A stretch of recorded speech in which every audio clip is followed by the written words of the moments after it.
నమస్తే అండి. ఈరోజు బిడ్డలు జ్ఞాపక శక్తి, భాషాభివృద్ధి మరియు భావాలను వ్యక్తపరిచే నైపుణ్యాలను పెంచే ఒక అందమైన అలవాటు గురించి తెలుసుకుందాం. అది ఈరోజు ఏం చేసావో మాట్లాడుకోవడం.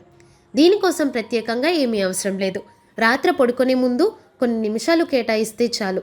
రాత్రి ప్రశాంతంగా బిడ్డను పడుకోబెట్టే ముందు దగ్గరగా కూర్చొని, బుజ్జి ఈరోజు నువ్వేం చేసావు అని ప్రేమగా అడగండి.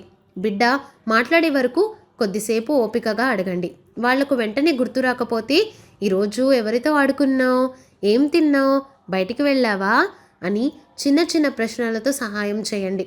అలాగే మీరు కూడా మీ రోజు గురించి చిన్నగా చెప్పండి. బిడ్డ తనకు గుర్తున్న విషయాలు చెప్పినప్పుడు శ్రద్ధగా వింటూ, అవునా ఈరోజు భలే ఆడుకున్నావే అని ఆనందంగా స్పందించండి.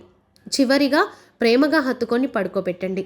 ఇలా ప్రతిరోజు మాట్లాడుకునే అలవాటు వల్ల బిడ్డలు జ్ఞాపక శక్తి, వాక్యాల్లో మాట్లాడే నైపుణ్యం మరియు తల్లిదండ్రులతో భావోద్వేగ అనుబంధం క్రమంగా మరింత బలపడుతుంది.